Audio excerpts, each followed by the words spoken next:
Hi, this is Dr. Joe Green. I'm the founder of the 2019 movement, and I just want to spend a couple of minutes today just talk about something that's really important in the Black community. You know, the 2019 movement, we look at many of the different aspects of the issues that we have in our community and why we have those issues. And so, one of the things I've been talking a lot about is the pro-life movement and why Black people. It's almost imaginable why Black people support abortion or support Planned Parenthood.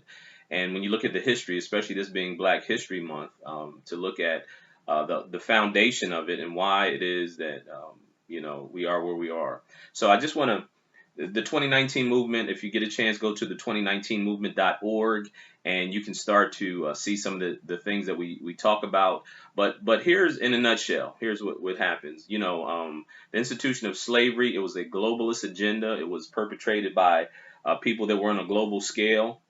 The slave trade, the transatlantic slave trade, it was reported between 10 and 15 million Africans were transplanted from Africa to North America.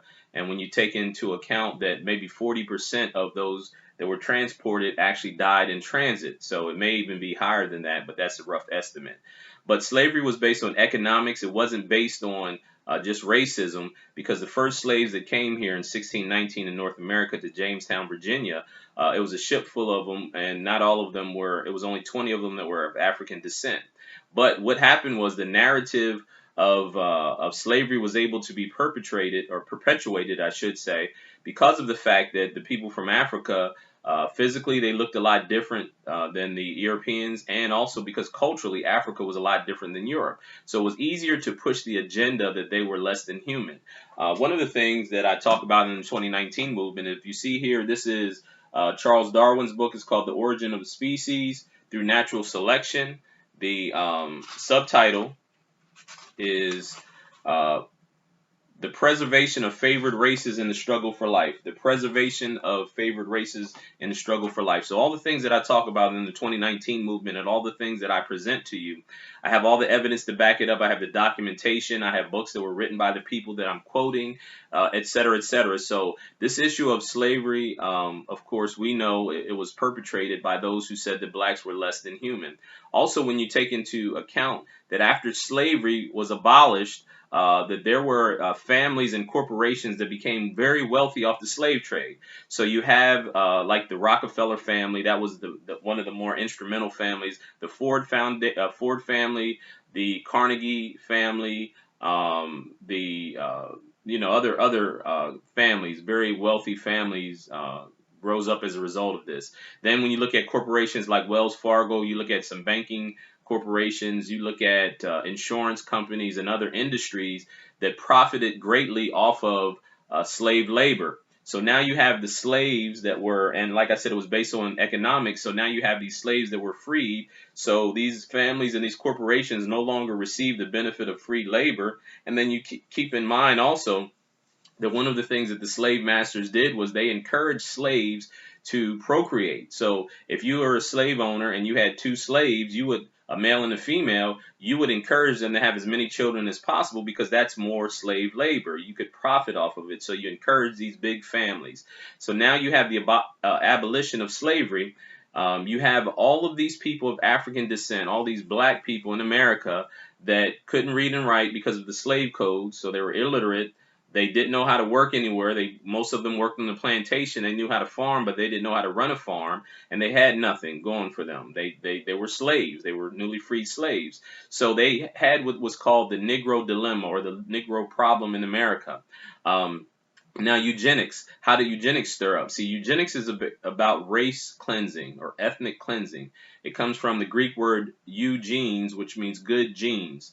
And so the eugenics movement stirred up soon after the abolition of slavery, and it was probably actually stirred up before that, if you go down through history. But notably, for our purposes, we look at it when it happened after the abolition of slavery. So you had the Rockefeller family, the Rockefeller Foundation, that began to fund eugenics. Eugenics The strategy to solve the Negro problem was through population control and depopulation. Those were the two primary aspects of it. And I don't have time to get into both of those. If you get a chance, go to the 2019movement.org. You can go on YouTube. I have a couple of the video presentations where I go through the whole story. It gives you more insight into what we're talking about. Like I said, I have all the documentation to back it up. One thing about the enemy is he's bold with his. So he has it. It's public record, the stuff that I'm sharing with you. There are books. There's all these other things. So the Rockefeller family actually started funding the eugenics movement. The eugenics movement started in the United States. It was reported that it was started in California. The Rockefeller family not only funded the eugenics movement, but they paid colleges and universities to research this. And what they would do is they would come up with studies to prove that blacks were inferior to whites. I showed you Charles Darwin's book. That's what the basis of the theory of evolution is based on. Charles Darwin's book, the origin of the species through natural selection. So what they did was they sold this narrative that blacks were less evolved than whites, and so they were less than human. And this eugenics movement that was funded through the Rockefeller Foundation also funded the Nazi Party. So the Nazis used the eugenics ideology to exterminate the Jews. So they experimented on them. They had clinics. They had all these things where they would actually experiment on these people. It was primarily funded by the Rockefeller Foundation. Hitler, when he wrote in his book in 1924, Mein Kampf, that we can't take credit for this ideal of eugenics, but it was actually the Americans who gave us this idea. And Joseph Mengele and the experiments that he did on the Jews was funded by the Rockefeller Foundation. So we have this eugenics movement. Now we have a lady in America by the name of Margaret Sanger. Margaret Sanger was given donations through the Rockefeller Foundation to advance the cause of eugenics. Margaret Sanger wrote books about the Negro dilemma. It was called The Pivot of Civilization, where she talked about the fact that one of the best things you can do for these large families of Negroes is to begin to exterminate them before they are born. She also said in her book, these are quotes from Margaret Sanger, that we don't want word to get out that we want to exterminate the Negro, so we have to use black pastors, and these black pastors, if any of their members become very rowdy and try to fight against this particular agenda we're pushing, then we have the pastors that will step up and quiet these type of this rabble rousing, basically. So she wrote books. She had a newsletter called the American Eugenics newsletter. The American Eugenics League became the American Birth Control League, which later became Planned Parenthood. And she was a eugenicist. Her expressed purpose was to limit the population of what she called human weeds. She called black people and other lower class people, in her mind, she called them human weeds, and she said we need to come up with a way to reduce their population. Now, how has that affected us? Now, when abortion became legal in 1973, it was in large part by from the activism of Margaret Sanger, who pushed to get abortion on demand in America. So abortion became legal in America primarily because of people like Margaret Sanger and Planned Parenthood that really pushed this population control agenda. Since 1973, at least 20 million black babies have been aborted. Almost 60 million in America. 20 million of those have been black babies. In New York City, over the last 4 or 5 years, there have been more black pregnancies that ended in an abortion than ended in birth. I'm going to say that again. Over the last 4 or 5 years, the New York City Health Department of Health has documented that more black pregnancies, or more pregnancies of black women, have ended in abortion, which means the death of the baby, than live birth. So that's a dilemma. That's an issue. When you look at the statistics, that if you look at 20 million babies since 1973, the birth rate of black African Americans is 1.88. So if you calculate 20 million times 1.88, that's about 38 million lives that have been directly or indirectly affected through abortion. Now, right now in America, it's about 33 million African Americans living in America. So if you add 38 million, which means, again, more lives have been taken that are alive currently in America through abortion. So if you add 38 plus 33, you get 71 million, which means the population in America right now, the black population is about 12.5%, down from like 13 point something percent. Uh, so you go from 12.5% to around 23%, give or take. 23% of the population in America would be African Americans. If it were not for abortion in the black community. And think about this. So you have 23% as opposed to 12.5%.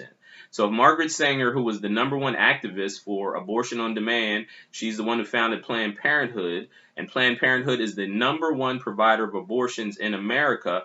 I would say that her eugenics strategy is working. Her strategy of eugenics and lowering the population of blacks is working. And so what the sad part about it is, just like she said, we got to get black pastors, we got to get black leaders on board with this movement. And so what they do is they give money, they give resources. These people get status or wealth or whatever the case may be to push this agenda. So how does this work out? Jesse Jackson, for one, he was very much pro-life. He wrote for pro-life newsletters, articles, everything in the 70s. I read an article in 1977. He wrote and he said the issue of life is one of the most important things that we have to address. Martin Luther King says, how can the dream survive if we murder our babies? So Martin Luther King was pro-life. Jesse Jackson was pro-life, but then in the 80s he ran for president. He gets funding from Planned Parenthood in the abortion industry, so now he's pro-choice. So this is part of the strategy, part of the plan that was from the very beginning implemented by people that were eugenics. Eugenics is racist. It's a racist ideology that devalues certain people over other people. So the reason I'm bringing this up, and part of the 2019 movement, is to bring awareness. And the sad part about it is that this is a very strategy that was designed to exterminate us. It is working very effectively, and the enemy has been so good as to brainwash black people to defend and to promote the very tool that was meant to destroy them. This is absurd. This is obscene that the very strategy that was meant to destroy black people, we have black people that now defend it. Anytime I share something about abortion, anytime I give a pro-life message, I get a lot of pushback, especially from black women, because maybe they don't know the history of it. I hope that awareness brings a stand for truth. Some of them know the truth and they still fight against this. And it is absurd. It is obscene. You can't argue with the fact that she was an open racist. The Ku Klux Klan very much supported her because she fit their agenda. She was talking about reducing the amount of the population of black people. That was one of her main goals. She called it the Negro dilemma, was that there's too many Negroes. That's her ideology. She puts the plan in place, and the plan has exterminated directly 20 million, and possibly up to 38 million black lives have been negatively affected, at least because of abortion in America. Now let me take it a step further. See, what people will argue is that it's a woman's right to do what she wants to do with her body. I'm not telling a woman what to do with her body, but someone has to fight for the unborn, the baby in the womb. Because think about this, that is a life. See, we know now through medical science that very early on in the first few weeks of pregnancy, that baby starts to develop. He has limbs, there's brain function, and there's blood. So the thing that makes you a human, first of all, is your DNA. So at conception, the baby has all the DNA information of anybody else. The second thing is blood. So the pumping of your blood, you have your own blood type very early on. And then there's brain activity. So when that baby starts to move, the only way a body can move is that the brain is sending electrical pulses through the body, and the baby is moving. There's also documentation that the baby feels pain and it responds to stimuli. So when you talk or make a noise, that baby is responding to that. And so because of that, that is a life. It is undeniable that that is a life in the womb. We have people, Democrats and liberals, who are so pro-abortion that Hillary Clinton even said, not only is Margaret Sanger one of her heroes, but she believed that a baby does not have rights, any constitutional rights, even on the birth date, even the day that it's scheduled to be born. So if a baby that was the expected date of birth was February the 9th, and he was born, say if he was born February 9th at 4 o'clock in the afternoon, she believes that you should be able to legally abort that baby up until 3:59 in the afternoon. That is her position. And when you understand how wicked that is, first and foremost, anybody that has a baby, you know that that baby is a baby. Even when it's kicking, it's moving around, it's responding to stimuli, it's a human being. So how can we ever justify destroying that life even right before it was born? So the enemy has been very good. The tools of our oppression and destruction, the enemy has brainwashed us to defend it. And it doesn't make any sense. People can argue all they want to. It is foolishness. It is absurd. Again, not only is it a murdering of an innocent life, not only is it that we're not telling pro-life people, we're not telling women to do what they can do with their body. We are defending the rights of a life, of someone else's life. But let me take it a step further. Medical studies have shown overwhelmingly that abortion causes more problems for the women than benefits. And so when you think about abortion, it causes higher rates of sterility. It causes higher rates of cancer, a probability of cancer, depression, suicidal thoughts, all kind of negative effects happen from an abortion. So the enemy is so good. Not only has he convinced and brainwashed black people to defend the very weapons that are meant to destroy them, but it's also convinced women to defend and to fight for something that causes so much pain and destruction in their lives. Man, and so we have to bring this to the surface. We have to deal with this issue. We have to get to a place where we begin to value lives. And I hear the whole thing about Black Lives Matter. Black lives should even matter in the womb. In the womb, their life matters just as well. Women have rights. Even women who are pre-birth women who are in the womb have rights as well. So we can't look at one woman and say their rights are okay, but the other woman we can do away with. And so the 2019 movement, we are trying to raise up a generation of people that stand for truth, that recognize the tools and the weapons that were meant for our destruction, and that we come together in reconciliation, restoration, to stand for the values of life, the values of unity, love, and purpose. Because, see, every life has a purpose that was given by God. The Bible says that we were made in man's image. So think about this. God says each person has value. Each person has a purpose that was given by God. Every person has some type of contribution that God has given them to make to society. So when we destroy lives, not only do we steal them of their purpose, but we also steal that contribution to society. So we might have had a person who had the cure for cancer inside of them, and we destroyed it. We might have had the person who had the solution for peace. We might have had the person inside of us, and we might have had the person that had inside of them, an invention that could help society, help the world, but we destroyed it because we've allowed for certain lives to be valued and other lives to be devalued. And so this is a pro-life thing. It's not an anti-anything. It's pro-life. It's pro reconciliation. We want to reconcile, because when we understand that the bigger enemy is not the white person across the street from you, it is a globalist thing. It's a big picture thing. The people that pull the strings to these things, who value people and devalue people, are people that are that half percenters that have an antichrist spirit that wants to destroy you and destroy people that look like you. So this has been Dr. Joe Green, the 2019 movement, and I'm going to give you some more videos about the movement, but I would encourage you to go to the 2019movement.org. We have a lot of exciting stuff coming up. Become a part of the movement.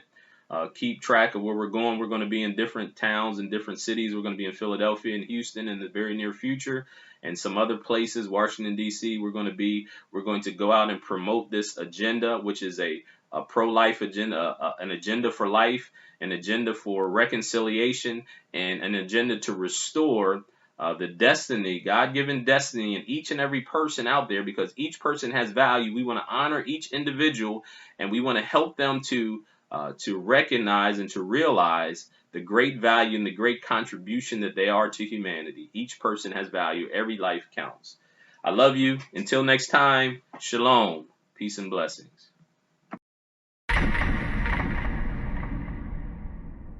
In 1934, Adolf Hitler sent a letter to American eugenicist Leon Whitney, complimenting him for a book he had written on sterilization. Whitney was the former executive secretary of the American Eugenics Society and a colleague of Margaret Sanger's. Sanger also published his writings in the Birth Control Review. In the book that Hitler was praising, Whitney had written that America could eliminate what he called the slum elements of society by sterilizing the lowest 25% of its population. He claimed this was necessary because such people are too stupid to understand or practice even simple methods of contraception. Besides, he said, the country would hardly miss them. One of the people he was talking about was named Elaine Riddick. At the age of 13, I became pregnant. I was raped by a guy that lived across the street from me. He snatched me off the street and molested me and threatened my life and said if I ever told anyone that he would kill me. When they was delivering my son, they sterilized me at the same time. They had approached my grandmother and said that if she wanted to continue to receive supplement, welfare and food stamps, or at this time they was giving out these surplus foods, canned cheese, I think it was, powdered eggs, and said that if she did not sign the X, that they were going to stop her supplements. Mind you, my grandmother was illiterate. She had never ever gone to school. She didn't understand what it was. So she signed the acts, and they did this to me. I did not find out that they had sterilized me until I was 19 years old. I asked the state of North Carolina why they did this to me, and they said that because I was feeble-minded, that I would not be able to take care of myself, I would not be able to tie my shoes, that I was just incompetent. The state of North Carolina also said that I had never performed, at the age of 13, I had never performed a day's work in my life. They couldn't get me to do anything. But at the age of 13, I mean, should I not have been in school? They were saying that feeble-mindedness is hereditary. So they sterilized me so I would not produce my kind. Mind you, I am not illiterate, nor am I feeble-minded. I never went into high school, but yet I still acquired a college degree. They also justified that my child or my children would be feeble-minded. My son is the president of his own semiconductor company. He has his own construction company. And he has his own real estate company.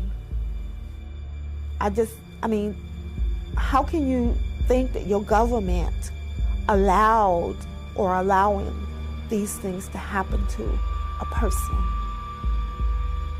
a life? You can't say nothing, you have no rights. To me, they took away all of my rights. They sterilized kids from, my understanding and my knowledge, as young as 8 years of age. I don't know what an 8-year-old can do that could cause them to do this to them. The only reason I can give myself is that because they're black. In 1961, social worker Sue Casebolt had been installed as the executive secretary of the North Carolina Eugenics Board. At a board meeting held 3 weeks later, She stated that she was going to keep a file on every child whose name reached her desk so that they could be picked up as soon as they reached childbearing age. Casebolt was still on the board in 1968 when it approved the sterilization of 14-year-old Elaine Riddick.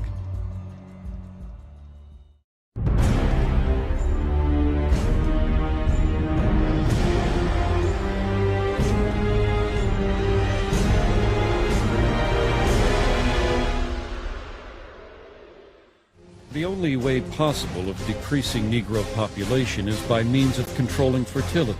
Birth control facilities could be extended relatively more to Negroes than to whites, since Negroes are more concentrated in the lower income and education classes. We hope that the restraint of population growth can come about through voluntary means. But if it does not, involuntary methods will be used. There should be national sterilization for certain dysgenic types of our population who are being encouraged to breed